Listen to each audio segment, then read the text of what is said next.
Hi, I'm Thomas the Hermit, And I'm Chris Poulos. and this is Utopiana.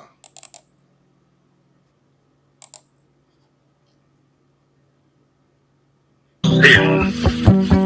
If there is no sin, there is no judge. And if there is no judgment, then evil is good, and good is evil. There's no heaven. It's easy if you try. No religion to guide the hearts of man. Everyone's struggling in the selfish tide. Imagine all the people trusting in the Antichrist.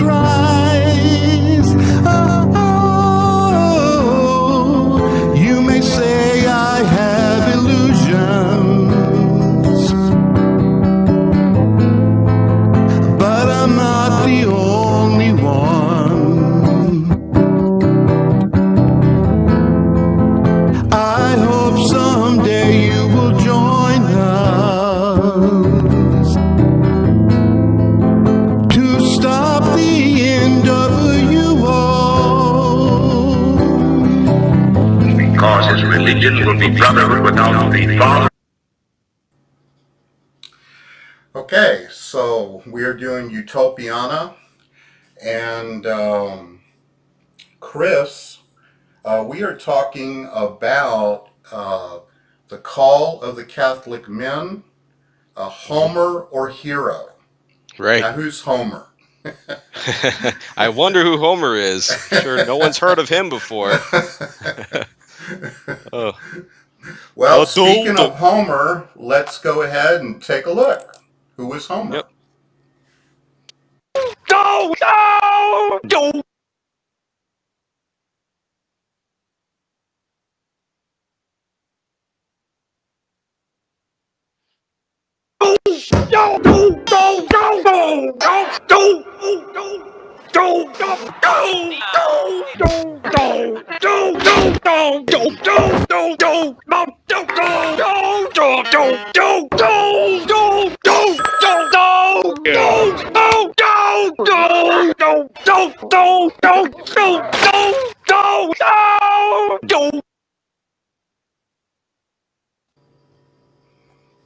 Of course, the idea is that Hollywood has kind of been trashing men and making men look like we're a bunch of dolts. Yes. Yes. It's getting worse and worse every year, Thomas. They even time it for Father's Day. They have like some cheating dad, the movies, some grade B movies thrown in, anything to make us look like absolute fools and charlatans and narcissists or whatever. It's never positive. Yeah, the as we've been demanded upon to absolutely respect woman in all cases, in all circumstances, no matter what they say, do, or believe, men have been treated more and more disrespectfully, disproportionately, and that is okay, but if you disrespect women, boy, you're in trouble, You're buddy. cruising for a bruising. Yeah. And the worst part about it is that, no one's perfect, but once you have an issue where there is a set paradigm of what a man or a woman is, I mean, we're talking about 100% of the population. With race relations, that's a certain percentage. Sexuality, that's a certain percentage. But men and women equals 100% of the globe. And we're going to start redefining that and messing around with that and trying to play games with that. I don't know how this isn't considered like one of the top topics of anything. I mean, it really is kind of important, don't you think? Well, if one holds to evolution theory, about the survival of the fittest, Right? then one could literally point out that the roles of male and female were constructed for the survival of our race. If one Absolutely. wants Absolutely. to be a part of that, and for people to actually go against that or play with it, that sounds a little dangerous to me. Yes, yes. And we're here to talk about how that playing around with the gender role of man and what men are supposed to be in this world has already produced a lot of rotten fruit, The more I look at it, Thomas, the seeds were sown before I was born, I used to think that men, when I especially went to college, the hot wings, the beer, and the sports, right? And there was the bodybuilding thing, there was some athleticism and physical exercise, but it was to impress girls usually and just look like a tough guy. But unfortunately, now that I'm 28, so I'm well past college years. I'm starting to see that this was a big problem. That was those things. Although there are some good things about relaxing with the boys and watching sports and getting your workout. We have such a lack of meaning and purpose, and I'm seeing it in a lot of fellas my age, and even in fellas in my dad's age and in between. There's something wrong with what we do with ourselves and what should we do with ourselves. Yeah, there's a lot of men that like to think they're too tough to really discuss these issues. It's weird. But the Yeah. fact is that, men think they're handling it, but I really don't think they're handling it. Yes. Masculine identity has been under attack, and men have done several different responses to that. Here we have the Budweiser label. Now, I chose Budweiser because Budweiser thinks it's the king of beers. I can't stand Budweiser. And I'm not against, bros hanging out and knocking a few down and talking about their lives and things like that. I'm cool with that, But when it becomes a sense of this makes me a man, Right. then I have a real problem with that. I'm going to go ahead and play a pretty funny clip by one of my great heroes, Al Bundy.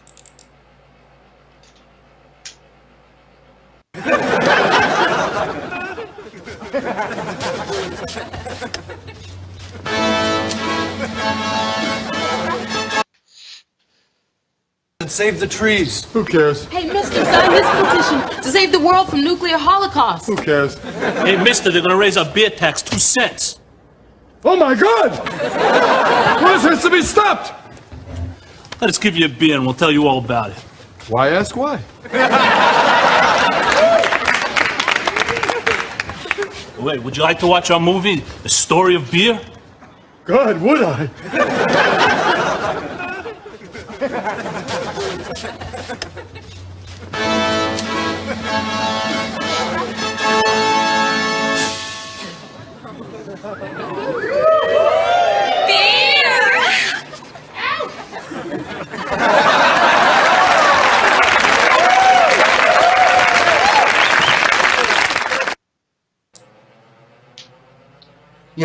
It's a pretty funny little clip, but the truth is, and see, I've been watching this. I'm almost 60 years old, and I've been watching beer ads my whole life. Okay, and beer and girls in bikinis was always a big thing. This idea that beer and women went together, was a big part of the advertising campaign before. I'm talking about the 70s in particular. It was a big thing to relate drinking beer to. Now, back in those days, men didn't have such a big crisis of self-identity that they have today. Right. But as things began to develop, I have seen beer become the meaning of masculinity. Right. Right. And that's, just looking at it like that, it's like the beer companies now own us or something. It's like, wait a minute. And some of these legendary sitcoms like Cheers and Al Bundy's sketches and The Simpsons, they sadly, it's like a chicken or the egg thing. I think the egg was before these shows, but they do represent a growing issue of like, oh, you eat your peanuts and drink beer while the world burns, and that's what we're starting to see happen. Now, I don't completely blame men for this, Thomas, because it's like, from what I've seen, there really wasn't much other than that offered as what's the meaning of man, especially once industrialization happened, and going to the office and filing out paperwork and being in a cubicle. Those aren't particularly the same as like coal miner or a construction worker or a police officer who gets to be more physical. But it is a problem. You have to address the hard truths, regardless of whose fault it is. It doesn't really matter sometimes. And we have people that they have big beer guts. They have bad health. They're like escaping. They're like self-medicating. They're not really just And doing it's not just beer, drugs as well, Right. sex. Right. This is becoming an outlet of escape for men. Yes. But I kind of have this very bad idea that little boys think that drinking a beer is going to be a rite of passage. Yes. Yes. And, clearly drinking alcohol was some form of a rite of passage. But it's like firearms. I didn't grow up with firearms, but we were familiar with firearms. No one back in our day thought pointing a firearm at a person was a good idea. Right. There was no cuckoo idea in our head that you should do things like that, and that they were a toy or that they should be played with. People have distorted ideas these days, and they have distorted ideas about manhood. Okay. Yes. We went through a period, Chris, in the 80s where they were trying to remove all violence out of society. I don't know if you're aware of that. No, I must have missed that one. Yeah. Well, this is a theory. The theory is if you don't spank your kids, then your kids won't spank their kids. All right? And that you don't need to spank your kids because you can give them timeout or things like that. Right. Now, I'm not here to discuss about spanking kids. I'm talking about violence. And what happened was the culture was telling young men, if you get angry, if you lose it, if you fight with someone, that this is a bad thing. And they were trying to see that if we could remove violence tendencies from our culture. Right. But I was surprised at the time, shortly after that, in the 80s, the birth of MMA happened. Mm-hmm. During a time when they were trying to stop violence, something more violent than boxing came out.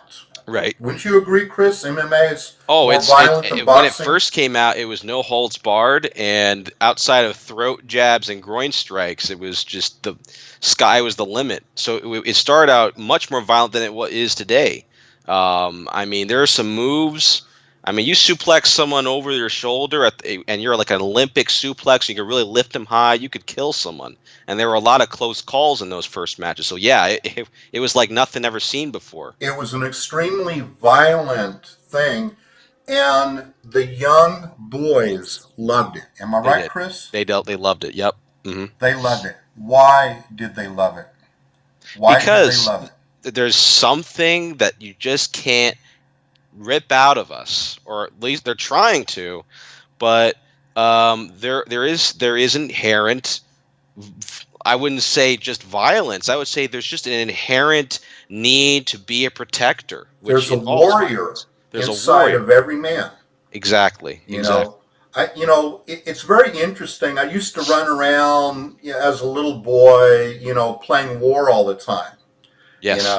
There have been a few attempts to try to outlaw plastic guns from kids. Again, trying to neutralize this idea of violence. But see, you would have just about as much luck as taking the baby dolls away from little girls. Exactly. It is Exactly. within the nature of boys to think about such things, to think about, fighting, competition, and things like that. Whether we like it or not, God made men a particular way. I'm not saying he made them violent.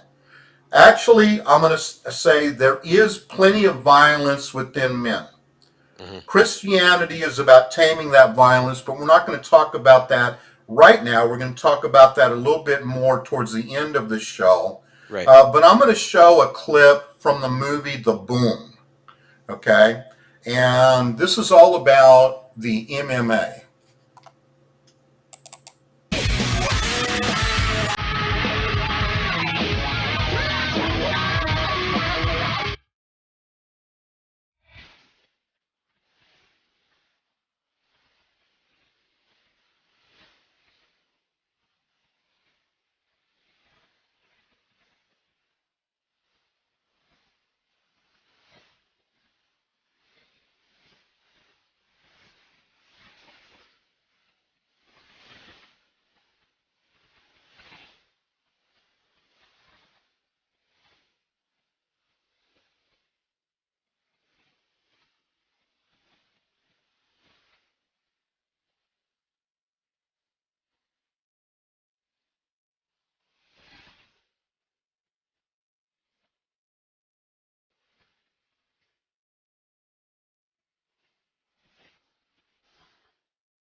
Okay, that's actually a movie, so that's not even real. Right. Now, of course, Kevin's counterpart fighting him is a real MMA Yes. fighter, and you Yes, can he is. see the power in that man. You Hmm. can see the power of the fight in that man. The denial that this is within the man, this is within the male psyche, is the lie, and it is what we're trying to focus on. When you cannot tear that out of a man. You cannot stop that in a man. Yep. You can lie and make Yes. the man think he's not supposed to be like that. And upon doing so, you can neutralize the male power. Chris? Chris froze up. Okay. Chris, are you back? I hope so. Can you Okay. hear me? Yeah. So, Okay. So I go was ahead. saying that exactly. We aren't seeing, although we are seeing some stuff maybe later down the road where they're just trying to feminize men, but they're fighting for it. What they I think the biggest damage is that this idea that all you are is a cog in the machine, because that's all that you really need to get by, is how they get men to not pull out their potential.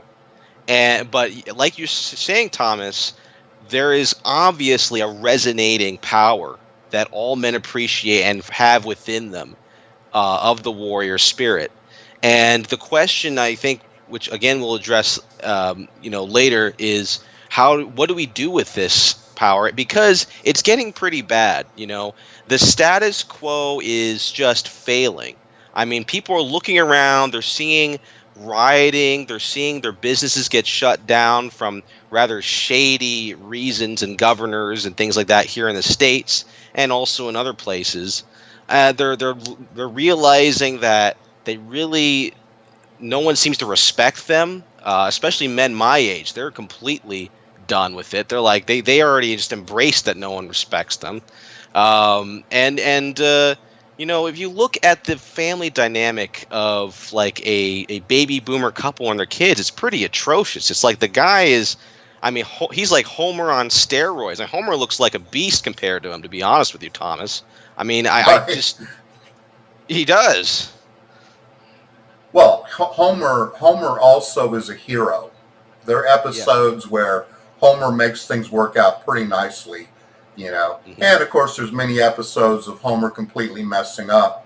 But this is not about Homer Simpson. This is about the modern day man, and this is about the sissification of our culture. And I'm going to show something that is very extremely disturbing. And you could say like, so we don't have any masculine spirit anymore, so we have this. Yes, I'm about to cry, y'all. Right now, you're looking at real power, man. You're looking at the power of the Most High. Under the ISUPK, under Commander General Yohana, man. You understand? You Most High in Christ. and Native Indian people, man. If you're under the sound of my voice, this is real rulership, man. This is what the ISUPK is offering you, man. I can't believe this is real. I thought it was just a joke, and then they actually did this. Kind of Christian principle by doing this, Chris. Yeah, and what's going through this guy's head? He's so infatuated with the identity politics of the time. He isn't even aware. Like, I look like a complete, I look like someone that the breeze could blow over. Yeah, and all these thugs are laughing at me. That's not even he's not. Yeah, absolutely. Yeah, he's not even aware that they are laughing at him. Right. They are laughing at him. They are showing their hatred of white people. Yes. They are showing that they have intimidated. Okay? And what has happened? Well, us white men have become sissified, and we put up with this. No kidding. We put up with this. No kidding. And we're putting up with all sorts of things within our culture. We're not standing up. We're not saying no. We're not saying stop this. And Catholic men have become the worst. Yes. At least evangelicals have an idea that we are fighting against the Antichrist in the end times.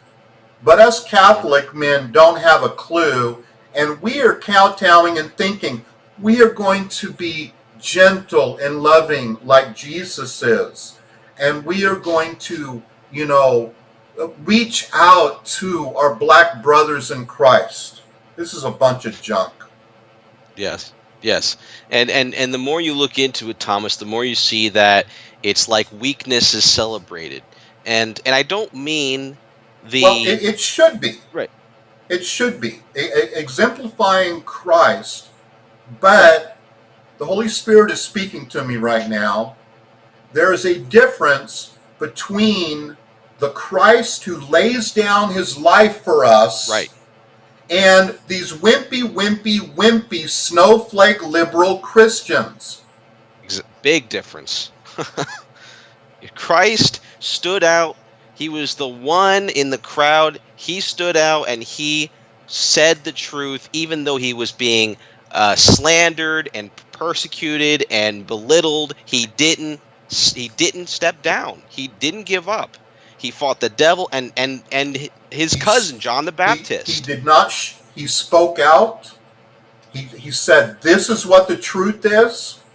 If you can't deal with that and you got to kill me, then so be it." Right. Okay? Right. Now, I really doubt that these snowflakes could do anything like this. Let's look at what a real snowflake is. Everyone's going to enjoy this. Oh, no.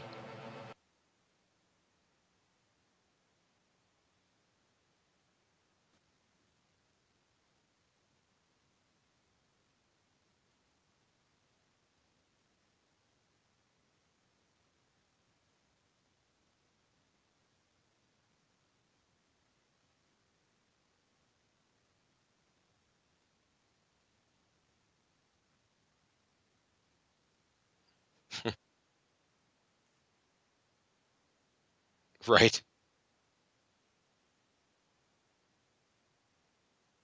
Yes. Yes.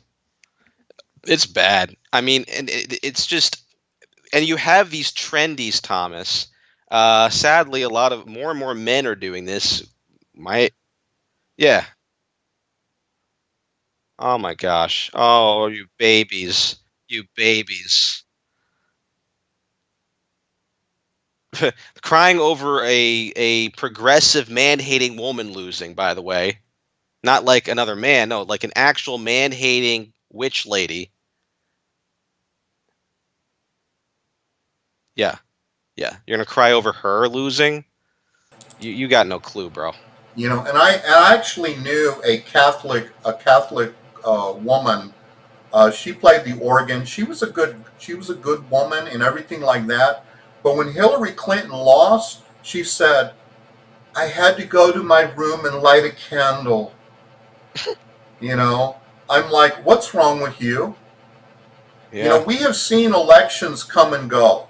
All right, in my 60 years of life, I don't know. I've seen maybe about 8 different presidents, or 6 or 7 or something like that. I'm not really sure how many number, but sometimes you lose and sometimes you win. Real Right. men don't sit around crying like that. Healthy people don't sit around crying like that when they lose an election. No. There's something seriously wrong with all of this. And not to toot my own horn here, but when Obama was in power and I was in college, it was actually kind of liberating because I accepted that doomsday was here and the Antichrist would probably show up any moment. So I actually I was like floating. I was like, "Hey, everything sucks. Well, I'll just do what I do then." And that mentality did help me get into the faith. But we do have it within us, men. You do have the ability to be the one crying in the wilderness. It is very possible. We're going to talk about prayer, which is the best means to get that inner strength. But that is part of our job. That really is. In fact, it's the biggest part of our job. Let's step back a bit and remind ourselves we're in the 21st century, and in the 20th century, what happened? The Cold War, the World War II, Vietnam, Korea, World War I, and then before that, the legendary American Civil War. That's a I lot of mean, men stepping up. that's a lot of it for moral fights, not just showing off, not crying over Hillary Clinton. I mean, yeah, These were exactly. real threats. These were great threats. Yes, These were men of courage. These were men who had purpose. These are men who made a difference. right. Back in those days. I'm going to read something that I pulled off of the. It's a publication called The Spectator, and it's talking about snowflakes. First, it is important to note that young people who cry offense are not feigning hurt. Generational fragility is a real phenomenon. Speaking at numerous schools and university events in recent years, I've noticed an increasing aggrieved response from my young audiences to any argument I put forward that they don't like. They are genuinely distressed by ideas that run contrary to their worldview. Even making a general case for free speech can lead to gasps of disbelief. But why do they take everything so personally? The short answer is because we socialized them that way. Chris, Yes. do you have any ideas? Yeah, I got something I'm going to say that's very politically incorrect.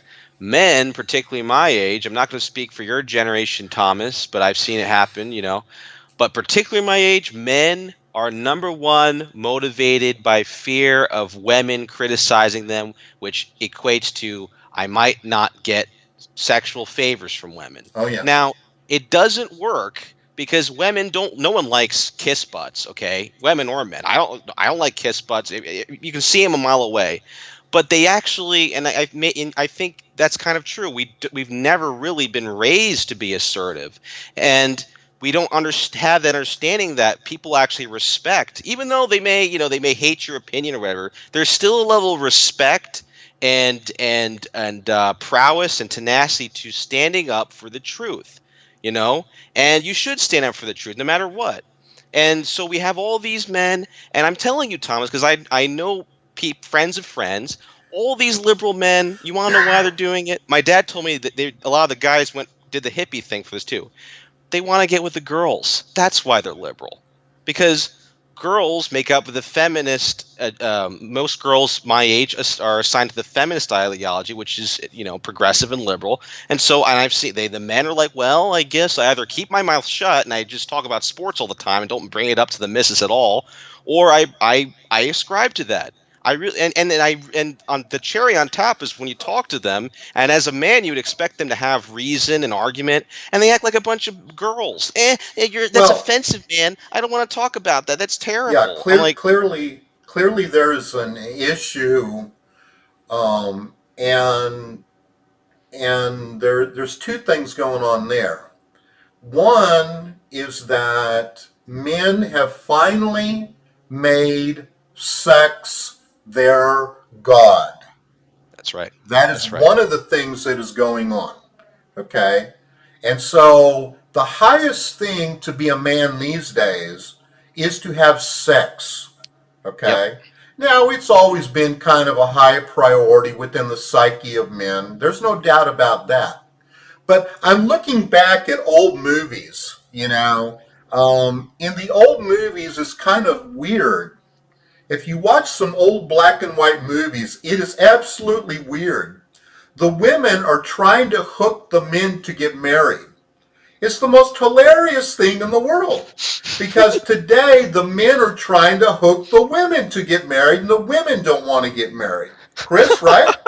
Yeah, yeah. Those movies look like from the planet Mars or another parallel It's universe. completely opposite because men have no self-control anymore. Right. Right. And the liberals like it that way. Absolutely. The liberals want men to be without power and self-control. They want their useful I'm going to idiots. share a secret with young men. I'm going to share a secret with young men. This is Thomas the Hermit speaking. All right? I don't think it's going to be easy or anything like that, but here's what I think. I think if men had self-control, women would be drawn more to them. I agree. And here's why. Okay? Women want to have babies really bad. Mm-hmm. But what are they worried about right now? With men running around with their tongues sticking to the bottom of the floor all the time, all full of lust, they don't have any problem finding some man that will impregnate them. Right. So there is no threat that they're not going to fulfill their womanhood and have a baby.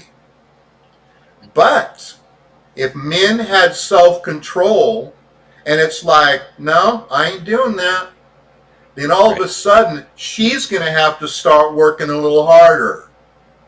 And with that note, I'm going to go ahead and play one of the most evil things that has happened to American culture, and you're going to recognize this dude right away. Sex was a natural part of life, and that nice girls like sex too. Now, in the middle 1950s, that was a revolutionary idea. So who was that, Chris? You know who that was, Chris? Okay. Chris, I don't hear you. Sorry, Marilyn Monroe and Hugh Hefner. Okay. Yep. Well, Marilyn was a sex symbol. There's no doubt about that. But Hugh Hefner, that guy really harmed American culture. Absolutely. Absolutely. And he created a whole fantasy world for men. It wasn't just his magazines. It was the bunnies. It was the mansion. It was the grotto. Right. All of these things. And more than any other propagator of pornography, he has set into motion what has enslaved the men of today. Yeah, yeah. And he, I actually looked into a documentary about him once. So the guy on a radio show was talking about him. He had serious emotional issues with his mom. So, and he eventually started writing about it. So he himself had some great brokenness and insecurities, and sinfulness, of course. But this idea that a man is a promiscuous, beer drinking, dopey, brutish, or complete reverse of that, doesn't that play right into the handbook of him not being a warrior, for him not putting his foot down and saying something about what no one else is talking about? This is right, this is wrong, because he's too distracted.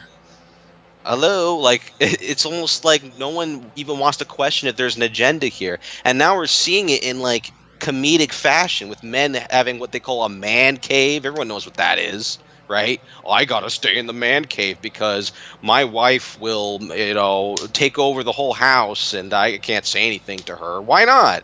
Aren't you the man of the house? Like it says in the Bible you're supposed to be. Not talking about hitting her. I'm talking about like being the man of the of the house. Like, is that so hard to grasp? Yeah, yeah. We could oversimplify that, and I think we are oversimplifying it. But men have got to start thinking about what it means to be a man. I kind of laugh at our culture. We have these effeminate men, but we still have manly police officers. That's right. We got these wussy snowflakes, but we still have Navy SEALs. That's right. I don't really see a woman married to a Navy SEAL running around telling that dude what to do. Yeah, and I don't really see football players' wives pushing their men around. Because I know athletes, and an athlete's bound to say, you know what? You go do what you want to do. I'm going to go hang out with the guys. Right. And they don't have that kind of leverage over men. So I have a real problem with these one-sided image within our culture. They are trying to destroy the power of men, but it doesn't go away. It's not going to go away. And those of us men who are not Navy SEALs, who are not, football players or police officers or whatever that is a good authoritative or power role, you guys still have power within you. Right. And why do you watch football? Why do you watch basketball? Why are you in love with sports? Chris, you have any ideas on that? Yeah, Thomas, you just started breaking up. I for the last few words you said there. Should I hang up and come back in quick, or should I you're just? Fine. Okay. From what I understand, yeah. What can we do? Was that the question you asked? Even if we're not Navy SEALs? Well, are you still a man if you're not a Navy SEAL? Exactly. And why do we want to believe that a man has no power when we look at where we came from? On the back, the shoulders of giants we stand. There are so many avenues of masculinity, being creative, being protective, being a mixture of both. That is what we are. And so, the time is now, especially for the Catholic men. The time is now to start thinking to yourself, am I just wasting time constantly drinking beer and watching TV? Now, I'm sure they've heard that a lot, but I'm going further than that. I'm saying, what can you do to replace that? Challenge yourself, challenge other men, join a men's group maybe, and think, wait a minute, there's got to be more to being a man. And some people, as we saw with the boot kissers, don't even have that concept of what is manly and what isn't. So we have to start talking about this. And the jocks really did. I remember going to school, Thomas. The jocks soaked up the whatever masculinity there was. Where if you weren't a jock, you weren't a manly dude, and that was a big problem because that really hurt that the idea of what am I going to do with myself if I'm not a jock? You know, I'm not the strong man, so I guess I'm a weenie boy. You know, and that was the default position. Well, those are all lies because they are lies. Every man has masculine power. Yes. Elizabeth put out a point. What about wisdom? Well, what about men who applied wisdom to their lives? Exactly. We talk about Plato, Socrates. Mm-hmm. You know, we talk about Thomas Aquinas. What did those men do with their power? Well, they used it to investigate wisdom. Or other men have used their power to investigate science. You know, we have many great scientists of the past. You know, some of them actually had to sacrifice for their beliefs at times. So the masculine power is not limited to just football or a police officer or a soldier. There we see the need for masculine power, but we also see masculine power in business. Masculine power is definitely needed in business. You know, we have President Trump up there. You know, he wrote a book, right? The Something Deal. You know. Yeah, the Art of the Deal. Yeah. The Art of the Deal. Yeah. Okay, what's that all about? Okay? Right. Exactly. It's a particular approach to war, is what it is. Right. Okay. You're competing with someone. You want something from them. You want to give something to them in return. You're going to negotiate. You know, that's a kind of way of going to war. Like we're going against China right now. We're warring with China over trade deals. Okay, that is a battle. That is a war. You know, so whatever a man gets involved in, no matter how big he is or how little he is, I don't even care if he's a midget. A midget man still has the masculine power that God has given him. Absolutely. What does he do with it? What do you do with it? I'm going to play a clip right now, and y'all are going to enjoy this. I was going to get a clip of this dude, okay? He's a very famous dude, and it was going to be a negative clip, but I found a positive clip of him talking about patriarchal culture. You're not even going to believe this because it blew me away. American, I wish they'd all get to thinking that they're Americans as they should. America. We're being represented by men who are kowtowing to minorities where they can get votes. And I think it's bad for our country. And I am sad to see minorities make so much of themselves as a hyphenated American. I wish they'd all get to thinking that they're Americans as they should, and as they have luckily been born here and couldn't be better off in any other place. There shouldn't be so much whining and bellyaching. In the late 60s and early 70s, there was a period of considerable change. Civil rights for blacks, equal rights for women. Has this made America a better place? I am saddened by the fact that although we were a matriarchy, I think we will not be any longer. I think opening doors and tipping your hat to ladies is probably a thing of the past. The forerunners of the women's liberation of today have taken that feeling away from the average American man. But what about the civil rights? I mean, it's necessary. What about the civil rights? Well, we have 20 million blacks on this continent. Right. It was necessary to extend rights to them that perhaps for the first 199 years were denied them in this free America. I guess that they've had a pretty tough break, but not quite as bad as you and your do-gooder friends would have them believe. live as well here as they live in any other country over that 199 years. True, I think they do have a right to more rights, but it isn't a thing where the rest of the country should feel terribly guilty about anything because they have had a better life here and their fathers and mothers than they would have had any place else. And so there you go, John Wayne. Right, straight shooting, man. And I was very surprised to find that this man believed some of the things that he has portrayed as an actor. Chris? Yeah, he's the real deal. Like it's weird, right? He's shooting just like he does in the movies in that clip. I mean, it's great. He's great, and that's what we need more of. You know, we need, believe it or not, Thomas. You see, that's the problem. I think we've also been conditioned to think that a man speaking his mind, the objective truth, is a waste of time. I've seen that a lot. Oh, well, they're not going to listen. Really? How do you know that? How do you know your words don't have power?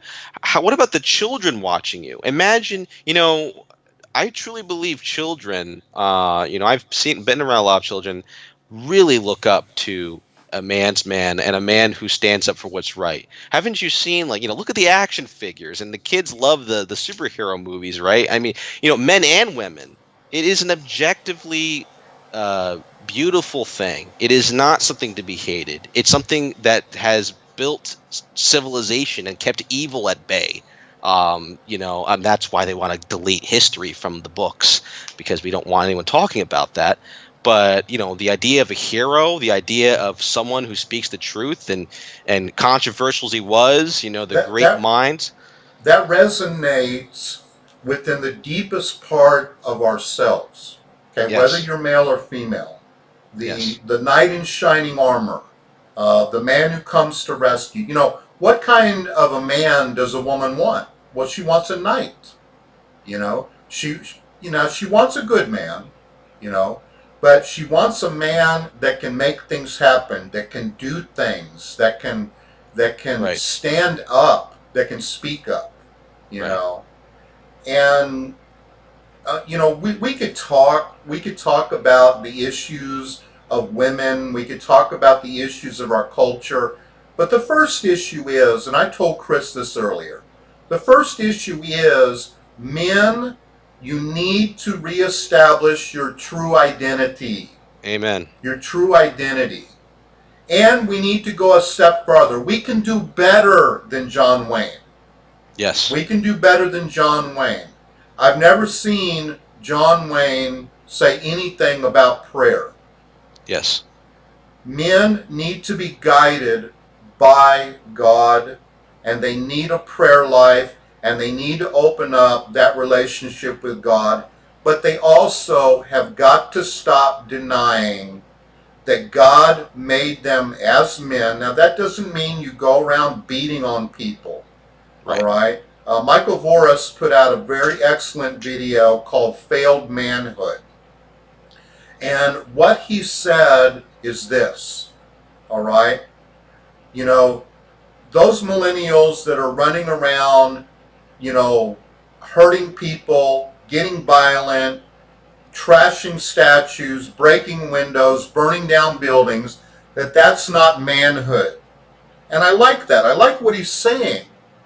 He's saying manhood is to be a protector. Right. Manhood is to take care of your wife and your children. But it also to be the father of your house, to guide, and to also guide in society. In the marketplace, men are supposed to be saying, this is what we're going to do, and we're not going to do this.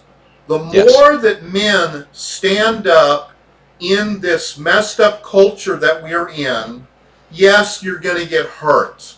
But that's where we get back to the true nature of man. The true nature of man is encapsulated in the passion of Jesus Christ. Yes. If you want something good to happen in this world, you've got to suffer, brother. Yep. You got to sacrifice. You got to hang on a cross.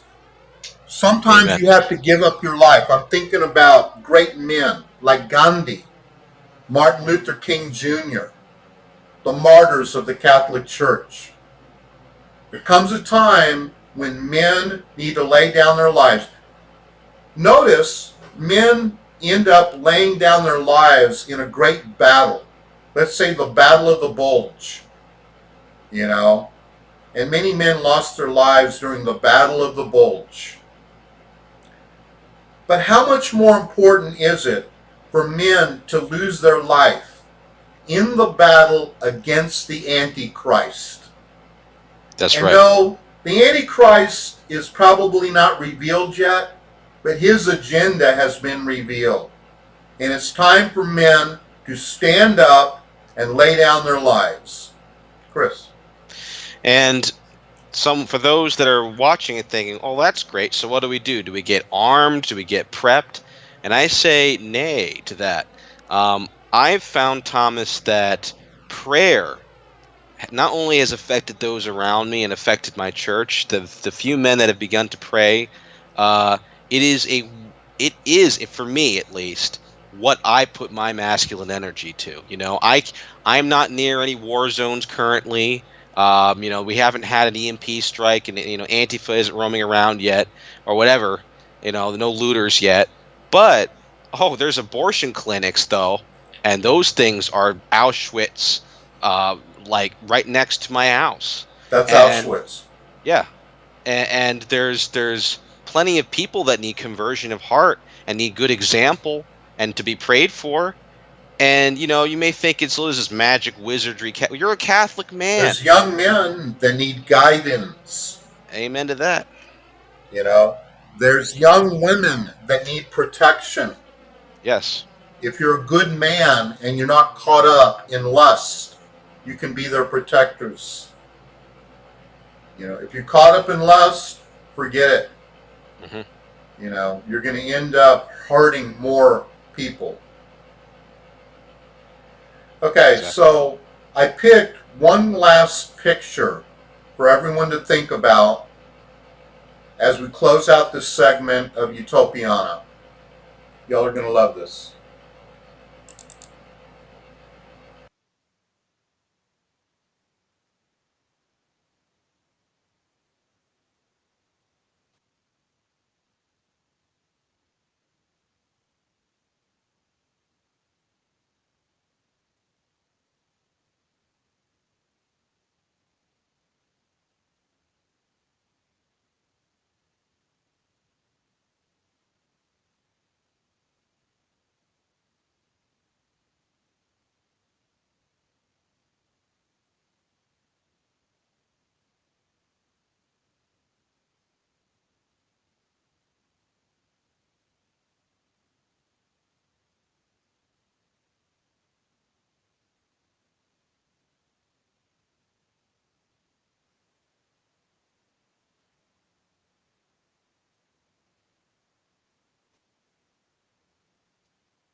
This is Chris Poulos.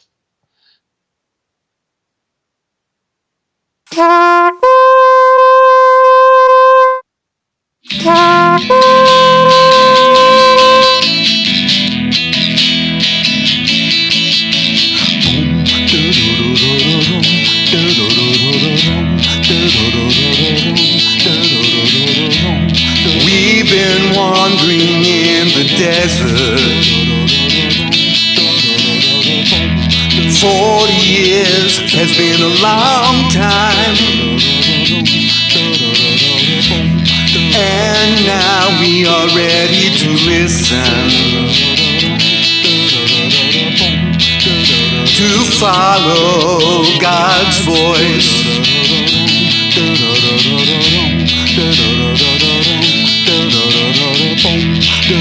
We've heard about the giants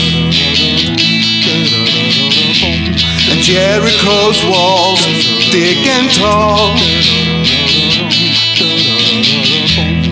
God told us to march around the city, praising God and singing songs. Speak against the wall till our voices become a shout. Tell the priest to blow the trumpet, and